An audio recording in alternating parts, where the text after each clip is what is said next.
Nikon ক্যামেরার একটা battery, অর্থাৎ নিকন DSLR এর ব্যাটারি। সো এটা মাত্র 800 টাকা দিয়ে আমি কিনেছি, যদিও এটা অফলাইন মার্কেটে যখন আমি কিনতে গিয়েছিলাম প্রায় 2000 টাকা দাম চেয়েছি। চলুন এটার ভিতরে কী কী আছে দেখে নিই।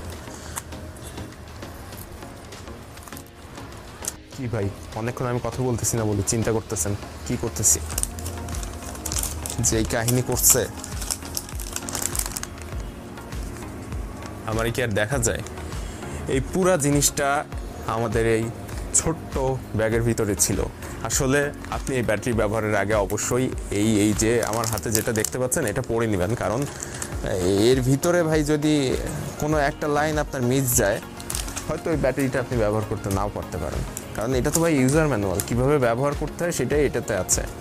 এই জন্য এটা মনোযোগ দিয়ে পড়ে নেবেন, আমিও এটাই পড়ছিলাম। যাই হোক, এই বড় নিউজ পেপারটা পরে না হয় পড়ে নিব, আগে আসলে আজকের ভিডিওটা করা যাক।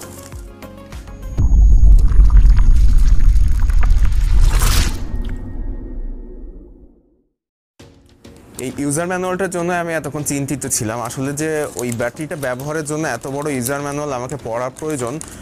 আমি আসলে চিন্তা করতে করতে এই শুরু করব কখন, শেষ করব কখন, আর এখানে কি কি আছে সেগুলো আপনাদের সাথে শেয়ারও করব কখন, এই চিন্তার জন্য ভিডিও কখন শুরু হয়ে গেছে আমি আসলে বুঝতে পারিনি।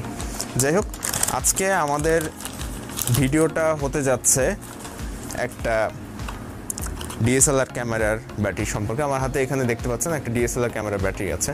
সো এটা মাত্র 800 টাকা দিয়ে আমি কিনেছি, যদিও এটা অফলাইন মার্কেটে যখন আমি কিনতে গিয়েছিলাম প্রায় 2000 টাকা দাম চেয়েছিল।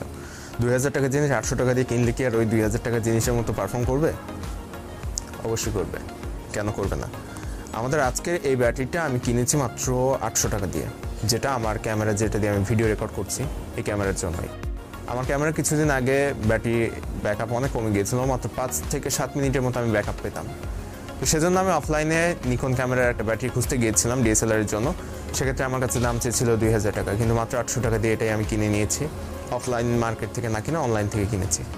সো এই 800 টাকার এই ব্যাটারিটা আর ওই 2000 টাকা ব্যাটারির মধ্যে পার্থক্যটা আসলে কি, এবং এই বক্সে আমি কি কি পেয়েছি, এটার সাথে কি কি থাকছে, এটা ব্যাকআপ কেমন দিবে, আমি আসলে এটা ক্যামেরায় ব্যবহার করতে পারবো কি না, ক্যামেরায় ব্যবহার করলে ব্যাকআপ কতক্ষণ পাবো, এসব বিস্তারিত সব কিছু আজকের ভিডিওতে থাকছে। এবং এটার ভিতর থেকে আমি যদি আপনাদের দেখে বের করি, এই যে খেয়াল করেন এটার ভিতরে কিন্তু যে ব্যাটারিটা আছে এইভাবে, আর এর ভিতরে এই যে জিনিসটা দেখেন, জাস্ট এইটা ইউজার ম্যানুয়াল। এই ব্যাটারি ইউজ করার জন্য অবশ্যই ইউজার ম্যানুয়াল পড়ে নেবেন। তো ইউজার ম্যানুয়াল এই যে এটুকুই শেষ না, আরও আছে। ব্যাটারি এতটুকুই, ব্যাটারিটা যদি আমি দেখাই, ব্যাটারি জাস্ট এতটুকু, আর এটার সাথে ইউজার ম্যানুয়াল দিয়েছে ভাই এই সাইজ। আমি আসলে বুঝলাম না যে এই ব্যাটারির সাথে এই সাইজের একটা ইউজার ম্যানুয়াল যায় কিনা। যাই হোক, আমাদের এই ব্যাটারিটি হচ্ছে একটা লিথিয়াম আয়ন ব্যাটারি, এবং এটার এখানে কিন্তু নিকনের ব্র্যান্ডিং করাও আছে। সাথে আরও নিরাপত্তার বিষয় বিবেচনা করে আরও কিছু জিনিস এখানে অ্যাড করা আছে, অর্থাৎ কিছু স্টিকার টাইপের জিনিস এখানে লাগানো আছে যাতে নকল থেকে এটাকে আলাদা করা যায়। তো এটা মোটামুটি নিকনের একটা অরিজিনাল ব্যাটারি বলা যায়, অর্থাৎ পুরোপুরি অরিজিনাল কিনা সেটা আমি আসলে অনলাইনে চেক করিনি, যার কারণে আমি বলতে পারছি না। তবে আমি যে ব্যাটারিটা 2000 টাকা দিয়ে দেখেছিলাম সেটারও এরকমই একটা নিকনের ব্র্যান্ডিং ছিল এবং এরকম একটা স্টিকার ছিল, অর্থাৎ ওই 2000 টাকার যে ব্যাটারিটা আমি অফলাইন মার্কেটে পেয়েছিলাম সেটার মডেল নাম্বারও সেম ছিল, স্টিকারগুলো ব্র্যান্ডিং করা অর্থাৎ হুবহু সেমই ছিল, যার কারণে আমার কাছে মনে হয়েছে ওই ব্যাটারি আর এই ব্যাটারির মধ্যে কোনো পার্থক্যই নেই। এমনকি আমি যখন এটাকে ব্যবহার করেছি তখনও কিন্তু এটার পারফরমেন্স খারাপ ছিল না। যাই হোক, এই হচ্ছে মূলত এই বক্সের বাইরের অবস্থা। বাইরের দিকে আর তেমন কিছু নেই, আর ভিতরের যে ব্যাটারি আর ইউজার ম্যানুয়াল ছাড়া আর তেমন কিছুই ছিল না। এবং বক্সের মুখ খুলতেই অবশ্যই আপনারা আগেও দেখেছেন, আমরা যখন বক্সের ভিতর থেকে ব্যাটারিগুলো বের করেছি, ব্যাটারি একটাই দেওয়া হয়েছে, ব্যাটারিটি বের করি। তো ইউজার ম্যানুয়ালের পিছনে আর সময় নষ্ট না করে চলুন সরাসরি ব্যাটারিটা দেখে নিই। তো এখানে ব্যাটারিটা একটা প্লাস্টিক ব্যাগ বা পলিথিন ব্যাগ যেটাকে বলা হয়, পলি ব্যাগের ভিতরে দেওয়া আছে, এবং ব্যাগটি ভিতর থেকে আমরা যখন এই ব্যাটারিটি বের করে নিয়ে আসলাম, উপরে একটা প্লাস্টিকের কভার দেওয়া ছিল, যে কভারটা দিয়ে আমাদের ব্যাটারিটা কিন্তু কভার করা ছিল উপরের অংশ, অর্থাৎ যেখান থেকে চার্জ দিতে হয় ব্যাটারিতে, এবং যে জায়গাটা ক্যামেরার কানেকশন দেওয়া থাকে সেখানটায়, এবং এখানটায় lithium ion battery pack EN EL 40 নিয়ে, অর্থাৎ এটার মডেল নাম্বার এবং 7.2 ভোল্টের ব্যাটারি যে 1230 mAh এর, এগুলো লেখা ছিল। এবং অপর সাইডে চাইনিজ ভাষায় কিছু জিনিস লেখা ছিল যেগুলো আমি বুঝতে পারিনি। আর এখানটায় দেখতে পাচ্ছেন যে আমাদের যে জায়গাটা ক্যামেরার সাথে কানেক্ট হবে এবং চার্জ দেওয়ার যে জায়গাটা, সেই জায়গাটা ব্ল্যাক মার্ক করা আছে। এবং এটার মডেল নাম্বার হচ্ছে EL14A। আর এটা হচ্ছে আসলে 7.2 ভোল্টের একটা ব্যাটারি।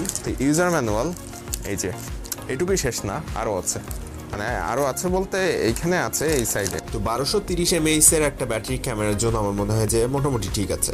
তো এখান থেকে কাভারটি আমরা লাগিয়ে রেখে দিলাম। এখন দেখবো যে এটা আসলে কিভাবে চার্জ করব। তো এটা যখন আমরা চার্জ দিতে যাব তখন এরকম একটা চার্জারের প্রয়োজন হবে, যেটা অবশ্যই আমাদের ক্যামেরার সাথে দিয়ে দিবে। অর্থাৎ আমরা যখন ক্যামেরা পারচেস করবো ক্যামেরার সাথে এরকম একটা চার্জার পাবো। তো এই জায়গাটায় জাস্ট আপনার এই ব্যাটারিটা বসিয়ে দিতে হবে।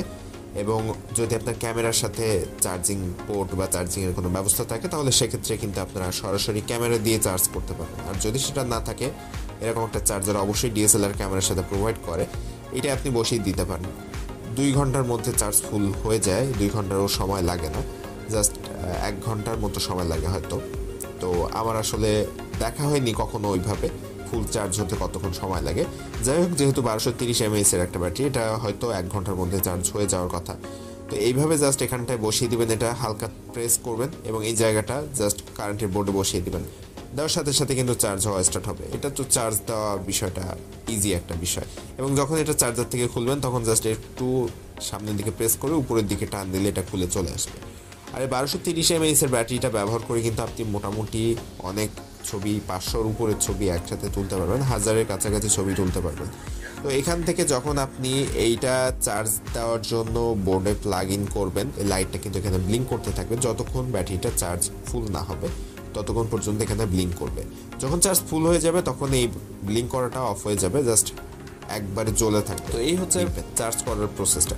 আর এই ব্যাটারির ব্যাপারে যেটা আমি বলছিলাম যে এটা হচ্ছে 8.9 ওয়াটের একটা ব্যাটারি, 1230 mAh এর।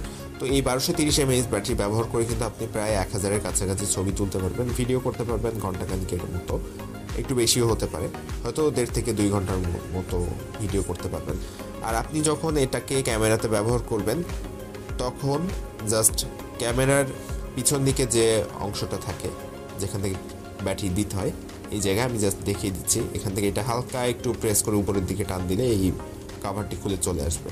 জাস্ট এইভাবে শাটারটি খুলে যাবে। এখন আপনি এখানে আপনার যে ব্যাটারিটি এইটা এইভাবে সেট করবেন যেন এই ব্ল্যাক অংশটা উপরের দিকে থাকে। অর্থাৎ আমি যেভাবে ক্যামেরাটা ধরেছি এভাবে দিয়ে এভাবে সামান্য প্রেস করলে এটা আটকে যাবে। তারপর এই শাটারটি আপনি এভাবে আটকে দিবেন, তাহলে কিন্তু ক্যামেরাটা আপনি চালু করলে চলবে।